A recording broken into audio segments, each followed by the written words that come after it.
Hey, everybody, welcome to another edition of Practical Pet Chat. It is always great to have you join us, so thank you for taking a moment to spend time with Lorin and I. Lorin, we're going to talk about something that is really confusing for a lot of folks out there. I know you and I have some spirited conversations about it, and that is the grading of foods. And you hear these terms thrown out, and I will have people use that as a justification for something they're buying. And sometimes it really breaks my heart because I feel they've been misled. But there is a part of it about you've got to learn what these things actually mean and how they impact your choices. How have you approached the grading, in particular when it comes to foods? You got feed grade, human grade, all over it. I just think that there's not a little chart for people when they're making these decisions.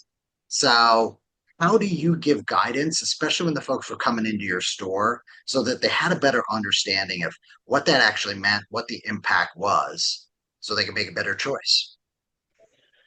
Yeah, I don't think a lot of people know or think they should even care. You have a lot of people in the industry talking about feed grade versus food grade. That's not something you're going to see on the package.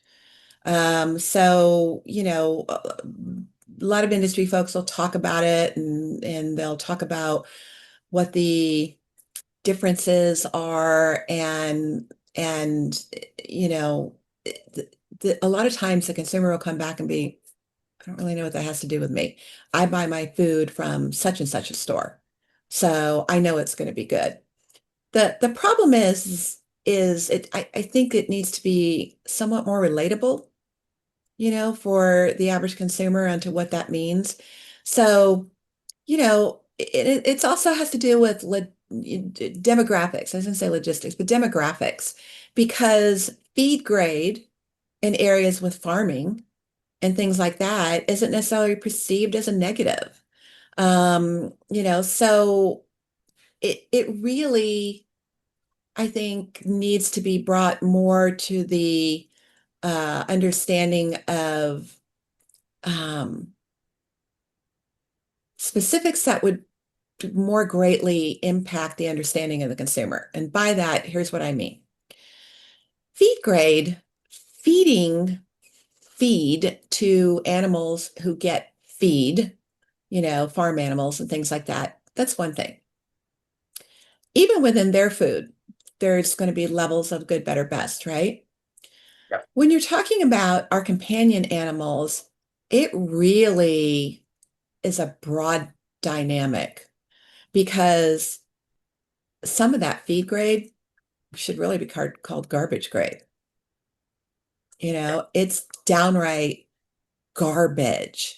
And I don't mean like cherry picking out of the dumpster, which I know, some people do for themselves and their animals. I mean garbage, slimy, wilted, nasty vegetables, decayed, diseased, 4D meats, things that you'd be aghast at understanding is in the food that you're feeding some of your animals, some of your companion animals who, are your fur kids. Um, and then there's feed grade, like, which has its own issues, the scrapings and dustings off the bottom of a silo, where all the grain and all the nasty pieces of the grain and everything are down there. And it's not really food, it's the husks and things like that. Food grade has its own broad dynamic as well, because food grade should be what we would think food grade would be something that we would eat, right? That would be food grade. Unfortunately, in the pet industry, that's not always what that is. Um, And it's difficult. It's difficult to the consumer. It's difficult to understand, who is making the food, who the co-packer is, the quality and ingredients. And within any co-packer, they could make some of the best. And I know co-packers that make some of the quote unquote best in their genre.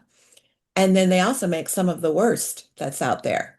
because all they're doing is making the food according to what the person who's paying them has decided. And therein lies the problem. People don't know. Um, to further complicate this, let's take that over to human grade. Human grade has a set of criteria that most companies don't really aren't willing to pay for. To call yourself truly human grade, legally, to call yourself human grade pet food, that means that the pet food needs to be made in a human grade facility where human foods are made on a regular basis. And there is a human grade food inspector in the facility at the time that the food is being made. So, ideally, that would be what you would want. You would want human grade. You want to think that your kid is eating the quality of food that you would probably be eating. But a lot of companies call themselves human grade, and they're not really human grade certified. So it's a problematic situation out there, and it's a difficult one, I think, for consumers to overcome, which is one of the reasons why you and I talk about trying to add fresh, to trying to add real food wherever you can. I had a conversation this past week with somebody where we were talking about, adding vegetables to kibble when so much of the kibble that's out there is primarily vegetarian anyway. By the time you take into account the amount of water that's in the meat that's in there and how that gets cooked out and the vast amount of fruit and vegetables and all this other kind of stuff that's in there, and then whether or not it's garbage grade or food grade or feed grade or whatever it is, how much real consumable protein, meat protein is there for your facultative or if you're talking about cats, carnivore type animals. Um, adding real adding real meat foods to the kibble can only do better. It can only improve the situation. Yeah, I like that you point out not only are there different grades, but there's different ways that the co-packers, and when we say co-packers, everybody, for those who aren't familiar with the term, what we're talking about is the folks that actually produce and manufacture these foods. I like that you pointed out that the co-packers have different processes for each one of the things that they're doing in their facilities. For each So company. it's not something that you can just say, oh, if it comes from this co-packer, I'm good. Or if it comes from, this brand, it's going to be great. There are so many different variations, and there's just not that transparency. Some people like yourself are able to call and have those conversations. Your average pet parent isn't going to dive that deep into it. And so it's one of the reasons we're having this conversation, of course. But it is just that whole like, wait, you mean there's a feed grade? That's not something that we hear in our human shopping experience. And so much of what we do as pet parents is driven by things that we like to correlate over to the pet world. And so, human grade, food grade uh, makes sense to us. Feed grade might be something that some folks listening are going, I didn't even like, why does that even exist? Cost, just flat out, it's, a cost saver. And so helps brings the cost down. There's those that will argue for sustainability reasons and it's good for the environment not to waste. And all. I, I'm not going to go down that path, but what I will say is I agree with you that to me, it doesn't matter which part of that, good, better, best it ends up on.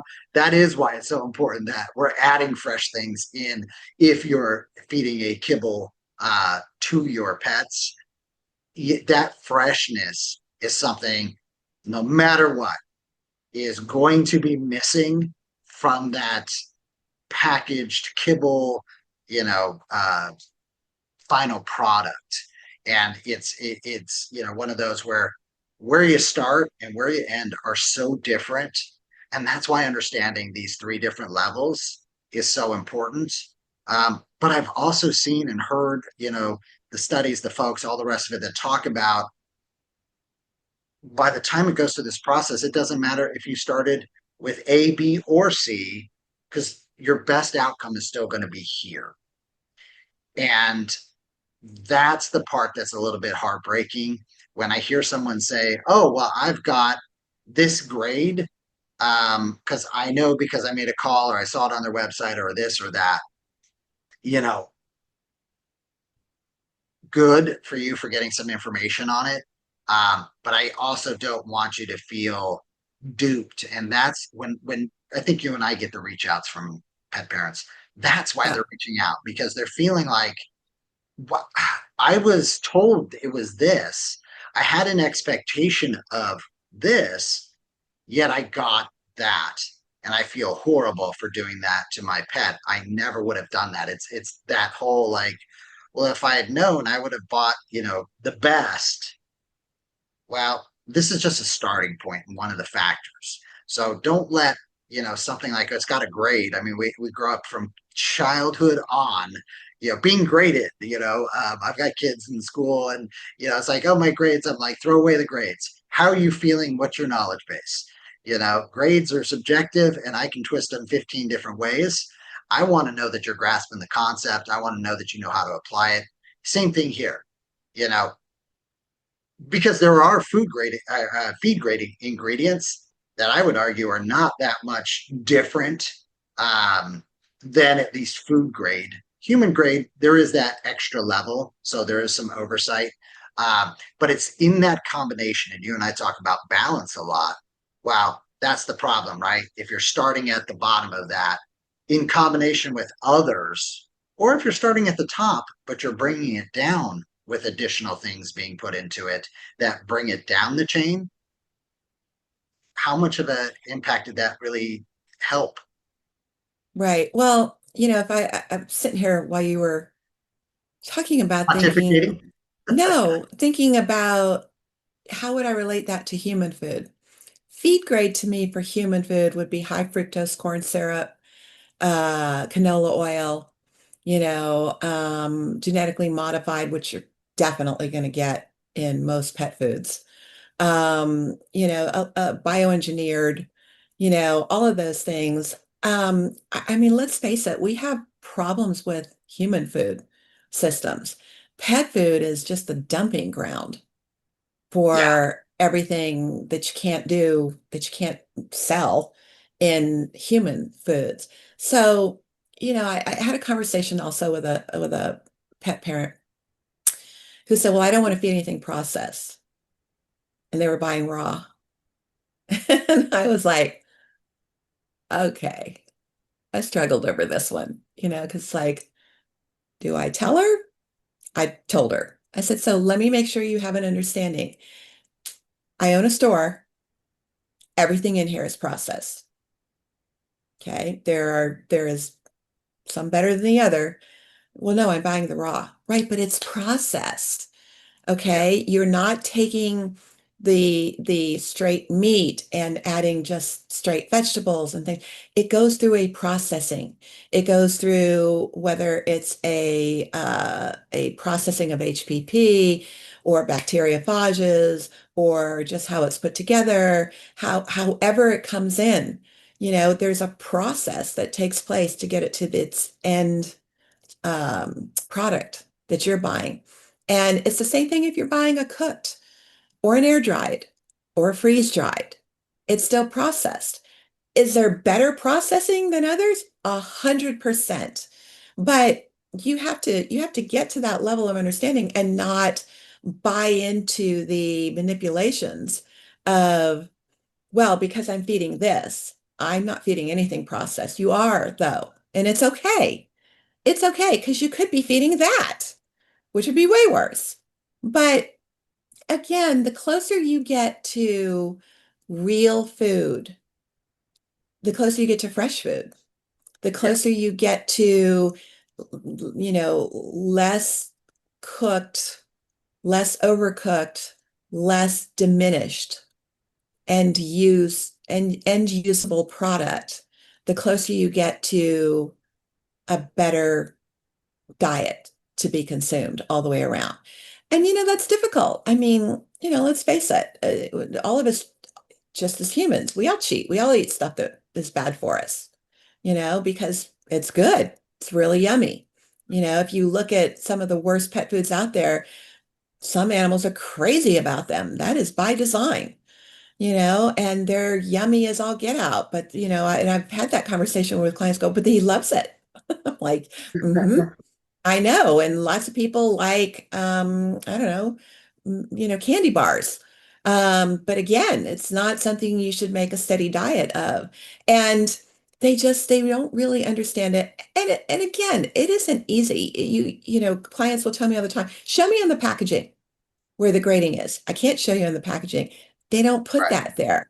It's the same Well, thing with companies it's the same thing with companies who don't break up the protein to tell you how much of it is plant and how much of it is meat protein. Because I don't give 2 cents over how much of it is plant protein.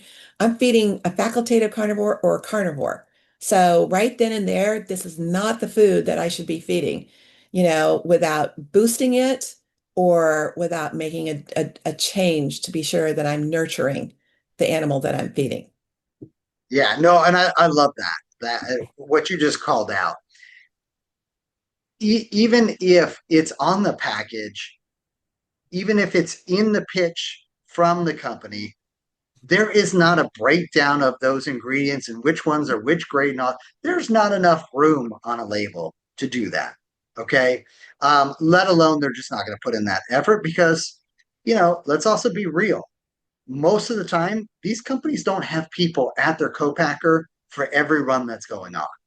Right. So there's that reality. Then something else that you said, I just want to make sure too, is that I think I had this conversation not too long ago about the term ugly vegetables, right? Vegetables that couldn't be sold in the store because they don't look right, but are otherwise, and I love those. Once had a subscription service to one of those entities. Now I can just go to the local farmer's market and find them really easy, so I don't worry about that. But I love that stuff. I love that stuff for me, my family, as well as my furry family, right?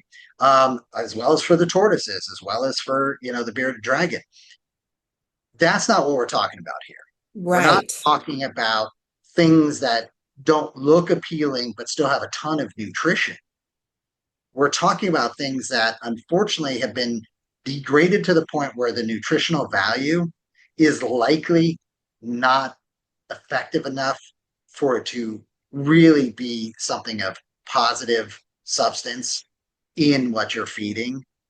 Um, and I think that's important. And I know you and I have had this conversation, and I apologize to all of you out here. Hopefully, you didn't sit down to eat and turn on this particular podcast episode because Lauren and I have probably made a stomach or two turn.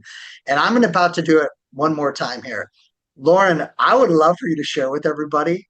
You and I have these conversations about roadkill, and we know folks who have shared, oh my gosh, I'm so excited. I just got this, roadkill, a deer, etc. Um, my pet is going to eat tremendous. And people's reactions surprise you and I. But why does it surprise you and I? It, the first time I heard it, I was like, ah, I was so grossed out, because I've seen roadkill and it's like, no, I could never feed, my little princesses that.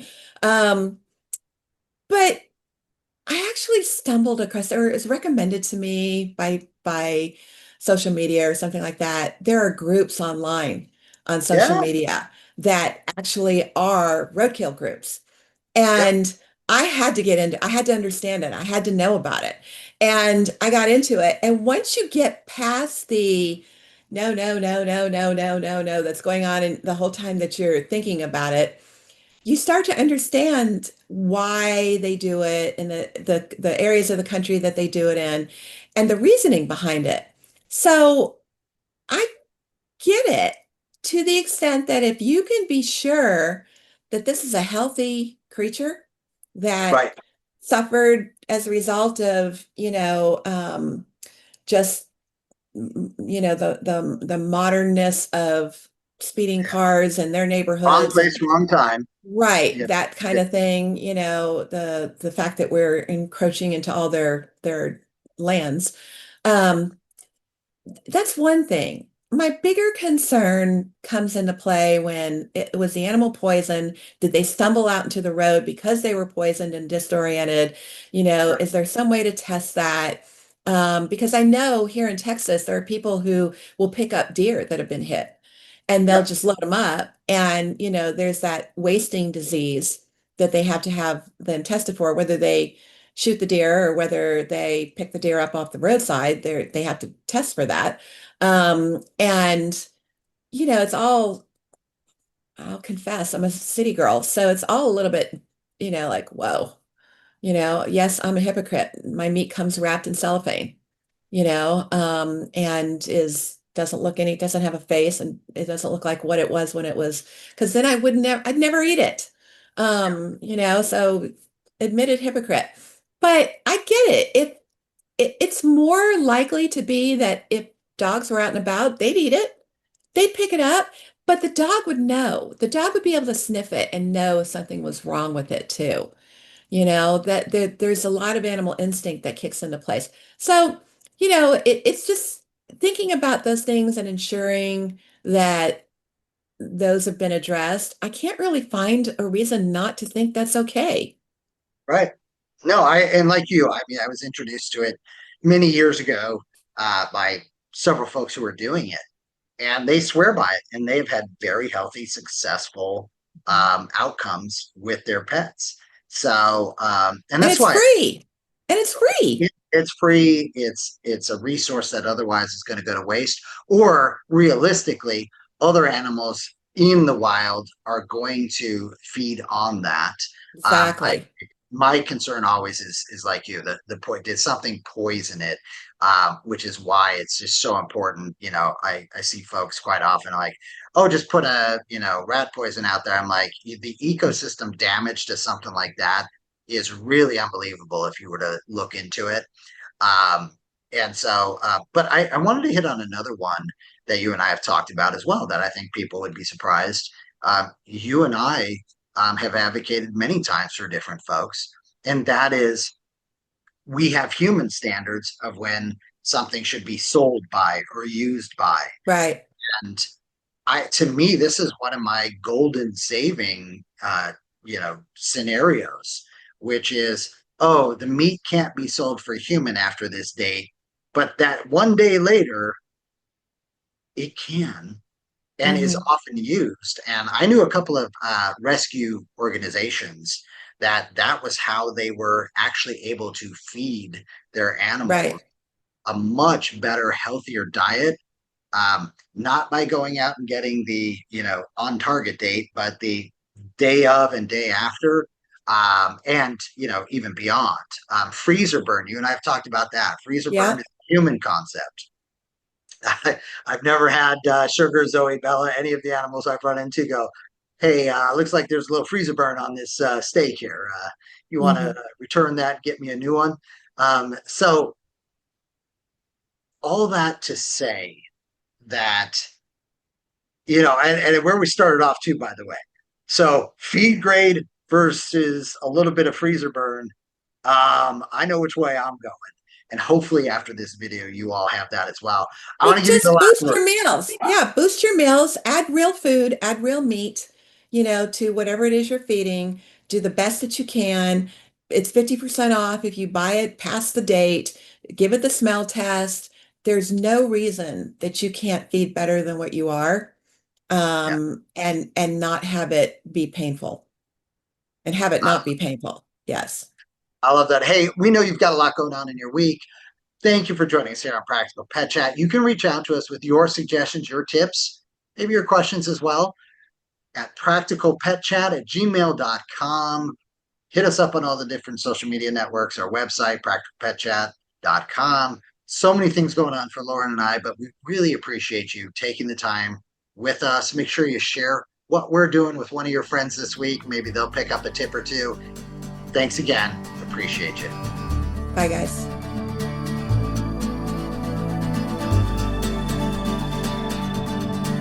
The content of this podcast is for informational purposes only. It is not intended as, nor should it be construed as, professional medical advice, diagnosis, or treatment for your pets. Always seek the advice of a qualified veterinarian with any questions you may have regarding your pet's health or medical condition. Never disregard professional veterinary advice or delay in seeking it because of something you have heard on this podcast. The hosts and the guests of this podcast are not liable for any actions taken based on the information shared during these episodes. Any reliance on the information provided is solely at your own risk. Copyright 2025 Practical Pet Chat, all rights reserved. Unauthorized duplication, distribution, or reproduction of any content from this podcast, including but not limited to audio, scripts, and show notes, is prohibited without prior written consent. The opinions and views expressed by the host and guests are their own and do not necessarily reflect the views of Practical Pet Chat.